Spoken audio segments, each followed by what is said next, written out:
Salut à tous, ici Kara. Bienvenue dans cette première vidéo d'analyse de marché. Avant de plonger dans les graphiques, je voulais prendre un petit moment pour me présenter, vous raconter rapidement mon parcours et poser les bases de ce que vous allez retrouver ici chaque semaine. Donc j'ai découvert Bitcoin en 2013, complètement par hasard. À l'époque, c'était le tout début pour beaucoup d'entre nous, et comme beaucoup, je suis arrivé pile au mauvais moment, en plein top de bulle. J'ai fait mes premiers achats à ce moment-là, sans réelle stratégie, hein. Et évidemment, j'ai revendu dans la panique après l'explosion de la bulle en perte. Donc, cette première expérience m'a pourtant bien marqué. Quelques années plus tard, sur 2016-2017, je suis revenu sur le marché crypto avec une approche qui a été bien différente, et c'est là que tout a vraiment commencé. Depuis, je vis vraiment au rythme du marché et ça a littéralement structuré ma vie. C'est devenu à la fois une passion et une activité à temps plein. J'ai traversé plusieurs cycles complets, avec leur phase d'euphorie, comme en 2017 et plus récemment en 2021, mais également pas mal de doutes et de longues périodes de calme. Pendant le bear market en 2018, j'ai pas mal tradé tout ce qui était forex et stocks, et pour continuer à apprendre et garder la main, on va dire. Ces années-là ont été quand même pas mal formatrices, surtout sur le forex. Aujourd'hui, je suis partenaire dans un fonds d'investissement spécialisé dans les cryptoactifs qui gère actuellement plusieurs dizaines de millions d'euros. Et mon quotidien, c'est ça, hein, c'est une gestion du marché, analyse de marché, etc. Il y a toujours plein de choses à faire. Concernant mon style d'analyse, vous allez vite vous en rendre compte, c'est très épuré. Je travaille presque exclusivement avec l'action du prix sur des graphiques qui sont plutôt en noir et blanc. Je travaille un peu moins avec les bougies rouges et vertes. Et j'utilise très peu d'indicateurs. Mon objectif serait vraiment d'aider à lire un marché sans bruit, comprendre ce que ça raconte sans complexité inutile. Au fil des vidéos, je vais vous expliquer ma manière de voir les choses. Je suis pas là pour vous noyer dans des concepts techniques, au contraire, hein, je veux que ça soit clair, concret et applicable. Cette vidéo, c'est la première d'un format qui se veut hebdomadaire, donc je publierai chaque semaine, normalement en début de semaine, une analyse de marché assez complète, high time frame, pour vous donner un petit peu une lecture structurée de ce qu'il se passe sur les actifs majeurs. Et à partir de la mi-août, un nouveau format va voir le jour, je vous en parlerai normalement très bientôt. Je peux déjà vous dire que ça va vous permettre de suivre mon portefeuille plus ou moins en direct, hein, des prises de position, pourquoi on les prend, comment on les prend, et la manière dont on peut gérer un capital. Une dernière précision également avant de commencer, tout ce qui est partagé ici est strictement évidemment à titre éducatif et informatif, ce ne sont pas des conseils en investissement. Si vous décidez d'entrer en position, que ce soit dans le sens de mon analyse ou à l'opposé, c'est votre décision. Vous êtes responsable de vos gains comme de vos pertes. Copier quelqu'un aveuglément ou chercher un coupable, quand ça ne se passe pas comme prévu, ça fonctionne pas. Ce que je vous propose ici, c'est simplement de vous inspirer, de vous former et comprendre vous-même pour vous aider à progresser. Donc voilà pour la petite introduction. Maintenant, on va passer dans le vif du sujet et passer à l'analyse.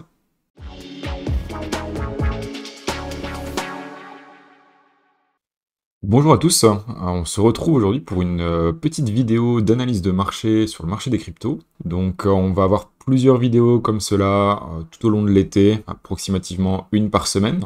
Et vous verrez, on prévoit des nouvelles choses pour la mi-août de cette année. Donc ici on va enchaîner directement avec une vue plus ou moins globale du marché, en time frame plutôt daily, weekly.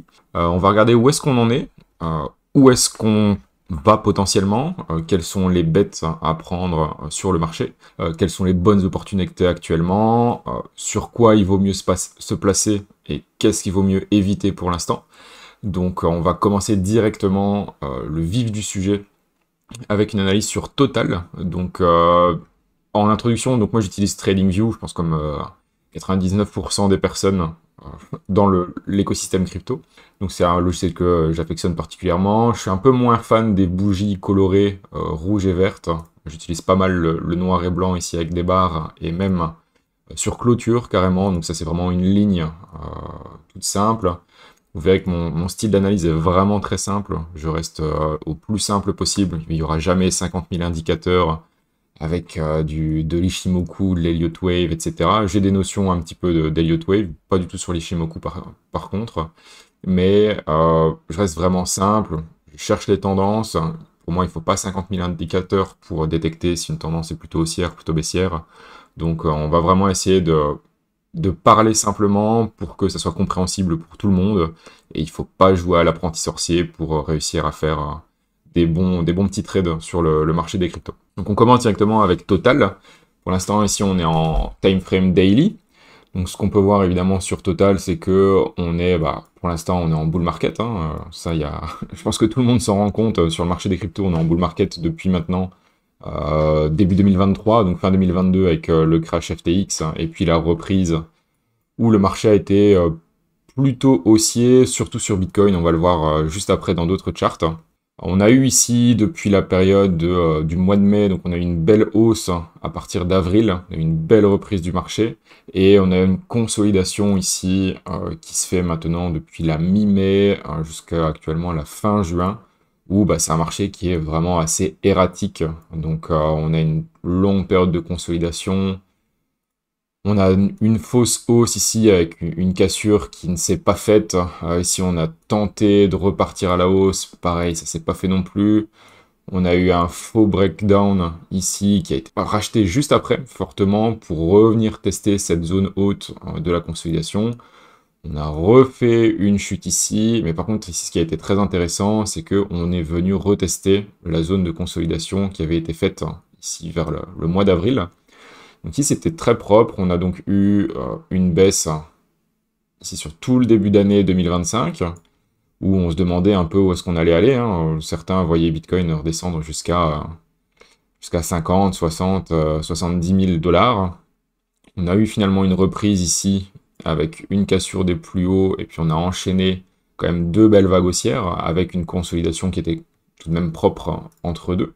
Et ici, on peut voir qu'on est venu retester cette consolidation, et hasard ou non, cette consolidation coïncide exactement avec le top qu'on a eu en 2021 ici.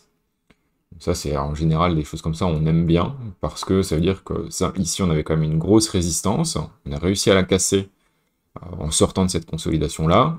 On a eu une jambe haussière pour refaire une consolidation qui était quand même qui a duré quelques semaines, presque quelques mois.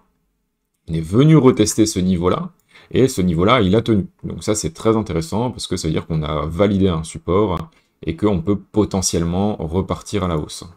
Sur le RSI, on peut voir que le RSI, ici, il y a une belle ligne de tendance qui a été faite, et on est actuellement en phase de la casser. Ici, moi, j'enregistre ça dimanche en début d'après-midi. On est le dimanche 29 juin. Et on peut voir que le prix attaque tout doucement cette ligne de tendance. Si on arrive à casser cette ligne de tendance baissière sur le RSI, ça pourrait dire que tout ce chapitre ici de consolidation qu'on a eu depuis le début mai, eh bien ce chapitre-là pourrait être terminé, donc pourrait tourner la page, passer sur un autre chapitre potentiellement haussier et venir réattaquer, pourquoi pas, les ATH, tout simplement, sur le marché. Donc déjà, essayer de revenir chercher le haut de cette boîte. Donc ici, venir rechercher vers ici. Et si on arrive à consolider correctement dans cette zone-ci, eh bien venir carrément la casser et venir attaquer cette zone de résistance là-bas tout en haut. Ça, c'est pour le marché vraiment global. Le marché des cryptos, c'est le chart qui s'appelle Total, ça se retrouve sur TradingView, et là vous avez la capitalisation totale du marché des cryptoactifs. Maintenant, sur quoi est-ce qu'on doit se positionner actuellement sur le marché des cryptos? Donc on sait que le marché des cryptos est haussier pour l'instant. Qu'est-ce qu'on va acheter dans le marché des cryptoactifs? Eh bien, pour l'instant, depuis fin 2021, je pense que tout le monde s'en est rendu compte, c'est principalement Bitcoin qui mène la danse. Ici, le graphique que je vous mets sous les yeux, c'est BTC.D, donc ça c'est la dominance de Bitcoin, c'est le pourcentage du market cap des cryptos qui est détenu sur Bitcoin, plus le market cap, la dominance en tout cas de USDT et la dominance de USDC.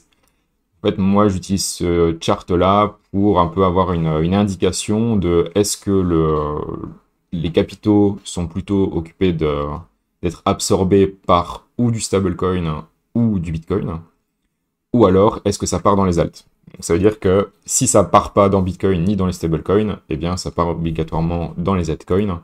Et pour l'instant, depuis 2021, un graphique comme ça qui est haussier, ça veut dire que la dominance de Bitcoin et des stablecoins augmente.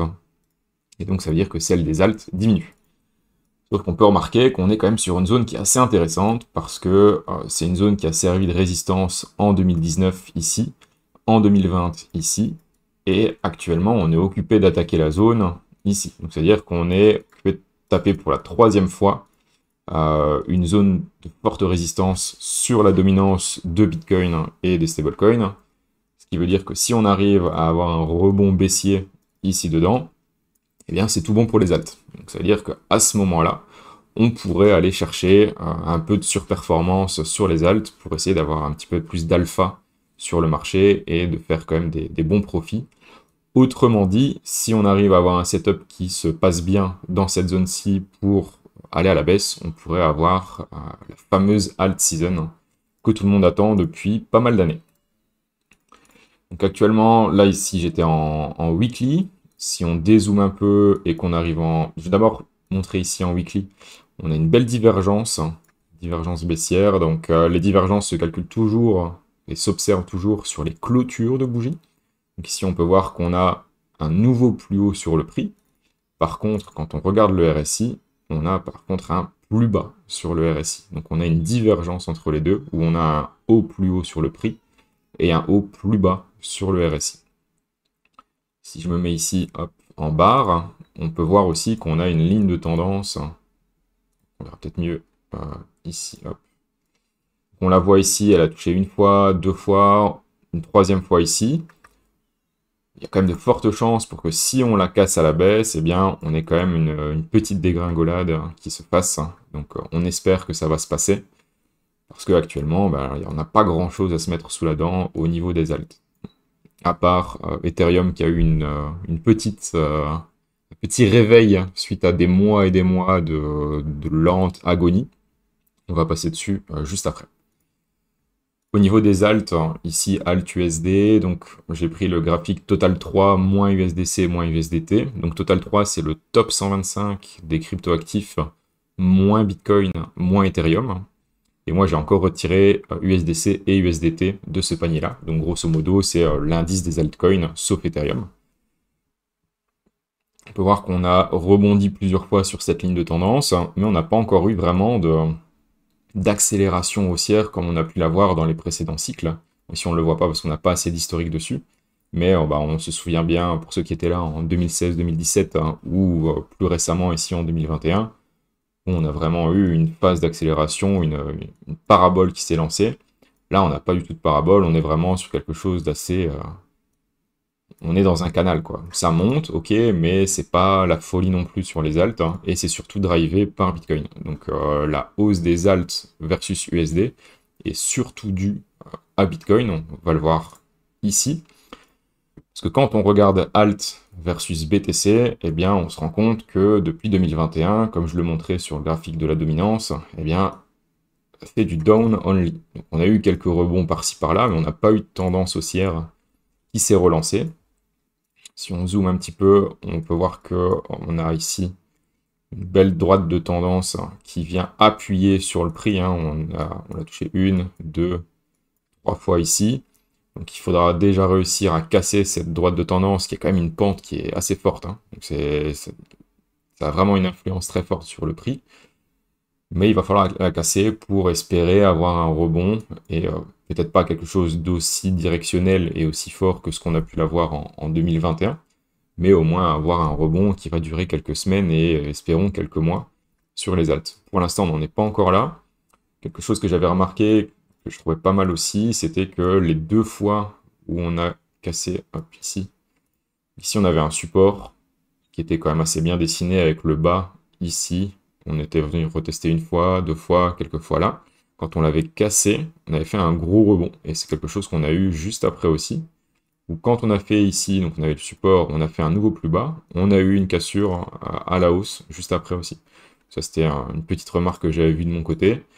Pour l'instant, on n'a même pas vraiment de support qui se fait sur les alts, en tout cas sur ce graphique-là. En tout cas, moi je ne vois rien personnellement. On ne sait pas où est-ce qu'on va aller, on pourrait peut-être s'arrêter sur cette zone-ci. qui est un tout petit peu plus bas. Dans tous les cas, ce qui va surtout faire qu'on monte ou qu'on descende sur les altes, ça va plutôt être ce graphique-ci que je vous avais montré juste avant. Donc techniquement, c'est le même, mais inversé. Si on fait quelque chose comme ça ressemble quand même très fort à ça.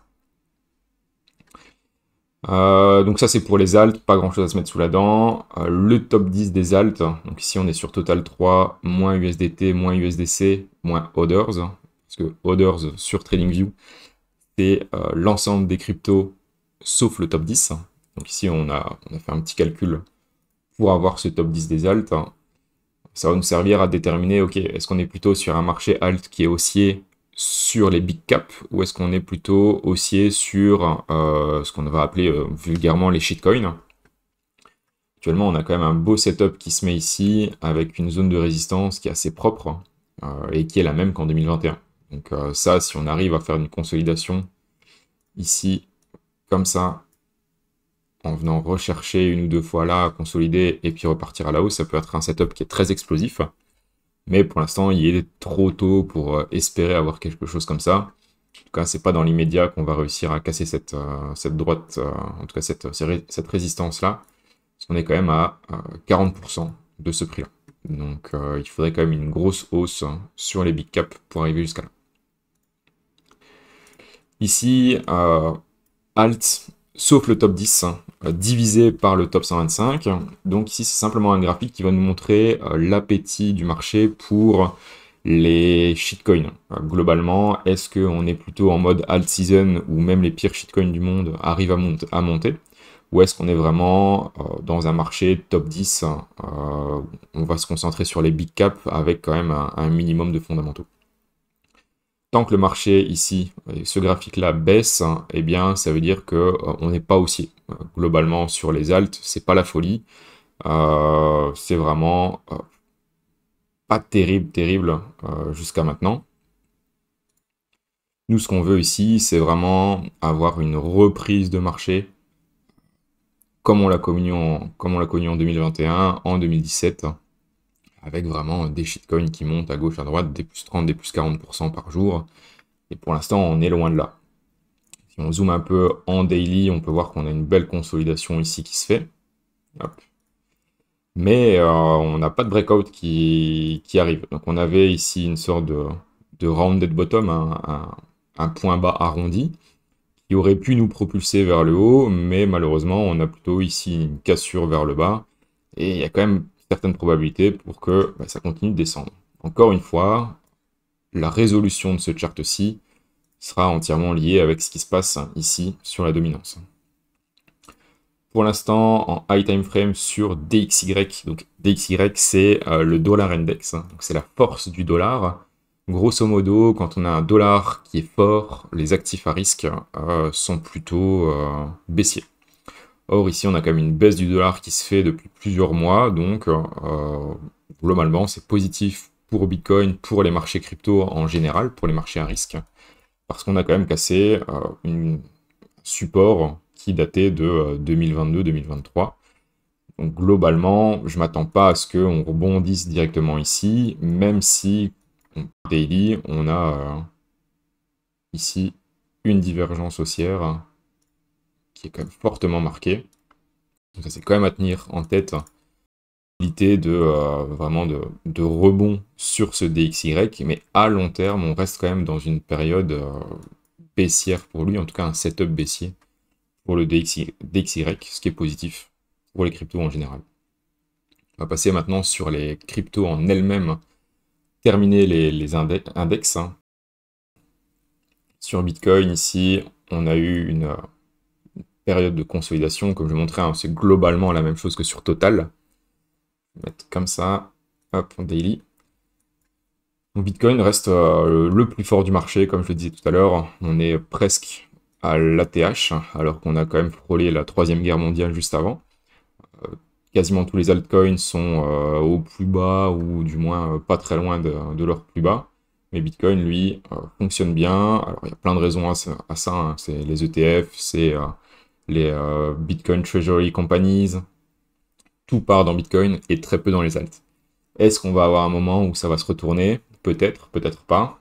Dans tous les cas, pour l'instant, ça sert à rien d'aller s'empêtrer dans des altes, hein, tant qu'on n'a pas un renversement sur, encore une fois, ce graphique-ci. Tant qu'on n'a pas ça, eh bien, c'est mieux de se positionner plutôt sur Bitcoin et d'attendre le moment opportun pour les altes.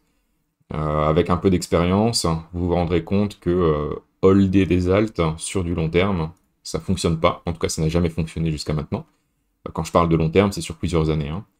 Il n'y a que Bitcoin sur lequel ça fonctionne globalement bien, parce que bah, ça reste Bitcoin, et les altes, il y en a à l'appel. Déjà, c'est très compliqué de trouver celles qui fonctionnent bien. Et puis, une année, ce sera Ethereum qu'il faudra holder. L'année d'après, ce sera Solana. Donc, la narrative change tout le temps, tandis que la narrative Bitcoin reste. Donc, actuellement, ici sur BTC, on casse un nouveau plus haut. Quelque chose qui était très intéressant, c'est qu'on a eu ici un top qui s'est fait mi-juin, donc le 20 juin, il y a 9 jours. On est venu casser ce top ici, donc on a cassé, on a fait un nouveau plus haut. On a réussi à consolider, et par contre, on n'est pas revenu en dessous de ce top-là. Donc ça, c'est très intéressant, parce que ça veut dire que le marché a de la force, et qu'il arrive à rester au-dessus des points hauts. Donc on a cassé une résistance, on l'a transformé en support. Ici, actuellement, on est occupé de casser ce plus haut ici de la consolidation. Il ne faut pas oublier qu'on est en week-end et que les week-ends, on a souvent peu de mouvements. Et quand il y a des mouvements, ça arrive quand même régulièrement que ça soit aussi des mouvements assez piégeurs. Donc on n'est pas à l'abri d'une redescente lundi matin. Ça peut arriver. Je commencerai personnellement à m'inquiéter à court terme sur Bitcoin si on vient recasser ce plus bas là, mais ça va être entièrement dépendant de la macroéconomie qu'on connaît actuellement avec les différentes guerres, les tarifs hein, et tout ce qui s'ensuit. Je ne vais pas rentrer dans ces détails-là pour l'instant. Aujourd'hui, on est juste là pour une analyse de marché graphique. Et de toute façon, honnêtement, je ne suis pas la personne la plus qualifiée pour parler de macroéconomie, parce que c'est des secteurs et des choses qui sont extrêmement compliquées à comprendre, et parce qu'il y a énormément de tenants aboutissants par rapport à ça. Donc moi, je préfère vraiment rester sur les graphiques. Après, c'est sûr que vous pouvez avoir le meilleur graphique au monde, le plus beau setup que vous puissiez avoir. Si Trump décide d'envoyer des missiles n'importe où dans le monde, bien oui, votre plus beau graphique servira à rien, parce que c'est la macro qui compte. Donc ici, ce qu'on aimerait voir, c'est une cassure de ce prix-là, avec cette horizontale-là, évidemment cassure de ceci, et toujours réussir à transformer un plus haut, qui est donc une résistance, en support. Donc si on pouvait avoir quelque chose comme ça, ce serait quelque chose de magnifique, hein, et qui serait graphiquement très propre. Bon, évidemment, ça ne se passe pas toujours comme ça, mais c'est quelque chose qu'il faut tenir à l'œil, et si vous voulez prendre des profits, parce que vous avez fait des bons achats et que vous voulez faire des trades à court terme, eh bien, ces zones-là sont pour moi des zones où il est possible de prendre des profits, et il y a quand même de fortes chances pour qu'on y rebondisse, au moins à court terme. ETH-BTC, on a eu une très belle hausse début mai. Hop, je vais essayer de repasser sur cette zone-là. Donc, c'était assez facile de prendre ce trade-là, parce qu'on avait une consolidation qui était extrêmement propre. Tout le monde crachait sur Ethereum. Après, ça fait quand même des mois et des mois que tout le monde crache sur Ether, hein. On a fait combien depuis le plus haut? On était à moins 70% de performance négative d'Ethereum par rapport à Bitcoin. On était sur une zone qui était quand même un support historique, hein. On était dans cette zone-là. Et les plus bas historiques du cycle de 2019-2020 sur Ethereum BTC. Donc en fait, on pouvait se dire décemment qu'il y avait des probabilités qui étaient vraiment non nulles pour qu'on ait un rebond dans cette zone-là. On avait un setup qui se présentait ici avec une consolidation très serrée pour rentrer, donc c'était assez simple de se dire, ok, si on commence à faire des nouveaux plus hauts sur Ethereum, eh bien on prend position et on voit on voit ce que ça devient juste après. Finalement, on a eu une hausse en quelques jours de 33% de Ethereum par rapport à Bitcoin. On avait un très beau setup qui se mettait en place de triangle ascendant. Donc on a eu une consolidation ici avec un top aux alentours des 26-19. hop, hop, hop, avec des points bas qui sont toujours plus hauts, et les points hauts qui, globalement, s'arrêtent tous quasiment au même endroit, sauf qu'on a eu ici le gros breakdown au 20 juin, encore une fois. Donc ça a un peu cassé ce setup-là. Par contre, quelque chose qui est super intéressant aussi, c'est qu'on est venu s'arrêter sur le 0,618 de retracement. Donc ça, c'est pas mal. Ici, pour l'instant, le graphique reste plus ou moins à plat, donc on ne sait pas. Est-ce qu'on a simplement cassé, on fait une consolidation et puis on va repartir à la baisse? Peut-être, ça on n'en sait rien, mais pour l'instant, ça reste quand même assez joli globalement sur Ethereum. Et en général, quand on a une première poussée comme ça, on a quand même envie qu'on ait une deuxième qui suive pour continuer cette phase de hausse et ce retournement de tendance. Sur ETHUSD, par contre, là c'est beaucoup plus bullish et beaucoup plus joli. Donc on est venu, hop, ici avec la cassure qu'on a eue le 20 juin, on est venu retester ce support historique aux alentours des 2100 $. Et c'est un support qui avait servi à de nombreux endroits. Ici il a servi de résistance, encore résistance, support ici, support, support, support. Ici on avait un petit peu rebondi dessus, mais on était passé à travers, on l'avait retesté et on était redescendu. On a eu ce fameux pump ici, fin avril, début mai. Grosse hausse, grosse consolidation avec un faux départ ici qui a été vite ravalé à la baisse. Mais par contre, on a un beau support qui s'est mis ici. Avec, à chaque fois qu'on est passé à travers, ça a été racheté. Et même ici, quand on est redescendu en dessous, on est venu retester ce support historique et on est finalement repassé au-dessus. Si je me mets, par exemple, en 4 heures et qu'on regarde les bougies, ben ça reste, nettoyer un petit peu ça, ça reste quelque chose de très propre. Donc maintenant, ici, le but, c'est de voir, ok, on est dans cette consolidation-là, par où on va? Si on vient recasser à la baisse, bah, c'est quand même pas terrible, parce que nous, on voudrait que ça break out à la hausse. Et encore une fois, hein, ça va dépendre aussi de la dominance de Bitcoin et des stablecoins, mais si on arrive à ne pas repasser en dessous de cette zone-là, bah, c'est une position qui est assez facile à prendre, assez facile à tenir, parce que bah, si on se dit qu'on sort de position en dessous de ce prix-là, bah, on a 4-5% de stop loss, même si on rentre à 100% là-dessus. Après, on ne fait jamais du all-in, hein, mais on a cette possibilité-là, et même si on prend une couverture, je vais dire, jusqu'en dessous du support historique, on est à moins 15, moins 20% si vraiment on veut se prendre une marge. Donc là, on est tranquille là-dessus. Solana, pour l'instant, il n'y a pas grand-chose à dire, je trouve, dessus. Il stagne vraiment entre les 250 et les 100 $ depuis des mois et des mois. Pour l'instant, je ne vais pas m'étendre dessus parce qu'il n'y a pas vraiment de force sur ce marché-là. De toute façon, si ça bouge durant la semaine ou la semaine prochaine, j'aurai l'occasion de revenir dessus et de vous en parler. Hype, c'est un des coins qui est quand même assez suivi et qui est fort haussier aussi. Ça a été un des coins les plus haussiers depuis en 2025. Hein. Donc on avait ici une grosse zone de résistance qui a été cassée le 20 mai. J'aurais aimé qu'on vienne retester cette zone-là, parce que c'était vraiment c'était un cadeau de pouvoir acheter du hype à 28 $. Malheureusement, on l'a pas eu. Et ici, je vois pas vraiment de setup qui se présente. C'est quand même assez erratique.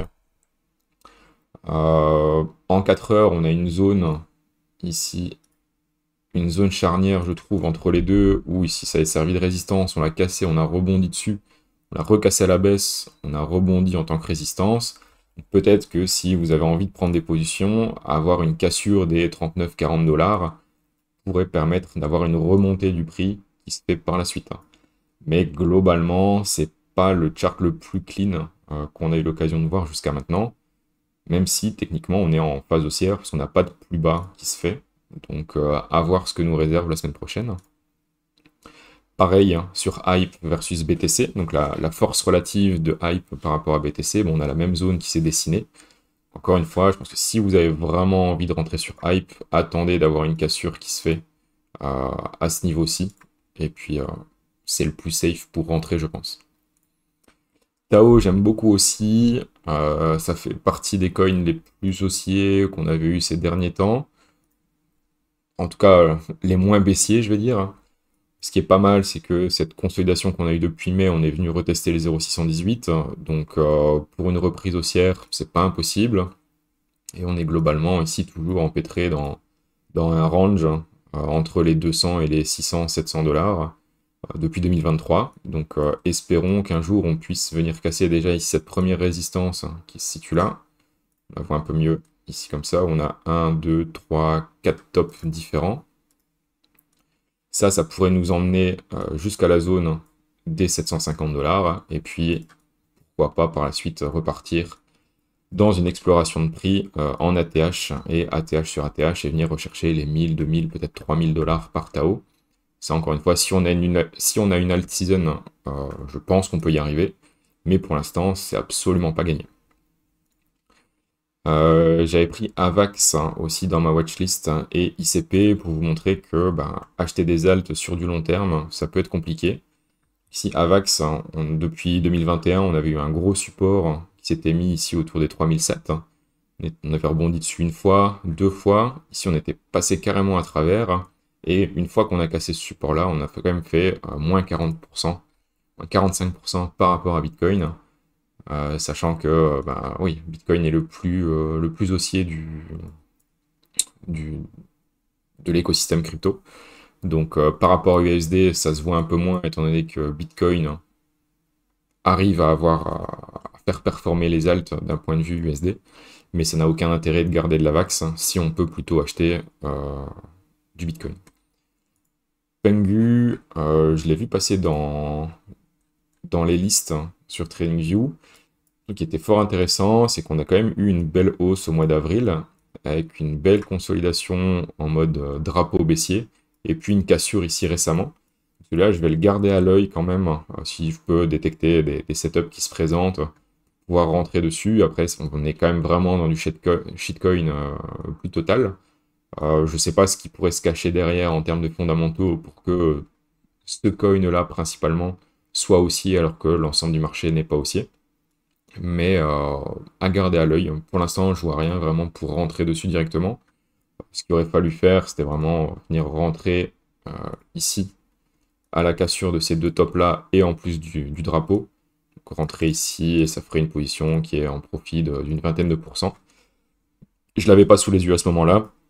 Et puis l'ensemble du marché n'est pas forcément pour les alts, donc ça donne pas envie de rentrer sur des alts, même si elles ont des beaux setups. Donc ce sera pour une prochaine fois. On ne sait pas tout prendre de toute façon. Et enfin, j'avais gardé ICP dans ma watchlist aussi pour vous montrer l'état général du marché des cryptos. On est sur une lente agonie qui dure et qui dure et qui dure depuis des années.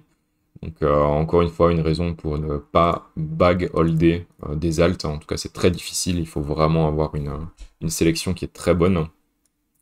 Et même ici, ça donne toujours pas trop envie d'acheter. Alors ouais, ici on a une divergence haussière qui se fait, mais il faudrait pour moi attendre de casser ces plus hauts là pour potentiellement avoir un rebond qui se fait. Mais parfois c'est les charts qui sont les plus baissiers comme ça qui arrivent à donner une belle remontada, comme on l'a vu ici. On a eu une belle consolidation qui s'est faite, et à la cassure on a réussi à avoir une perte de 169%, ce qui est quand même pas moche, ça se prend toujours. Donc voilà. Voilà un peu pour mon point marché de cette semaine-ci. Pas grand-chose à faire. On attend la résolution de ce graphique-ci. Est-ce qu'on arrive à partir à la baisse la semaine prochaine, dans 2 semaines, dans un mois peut-être? Un jour ou l'autre, je pense que ça arrivera. Mais pas beaucoup plus de choses à faire pour l'instant. C'était ma première vidéo. Dites-moi un peu ce que vous avez aimé, ces choses que vous comprenez pas, qui sont pas claires. Faites-moi un retour. Et puis, on se dit à la semaine prochaine. Ciao, ciao.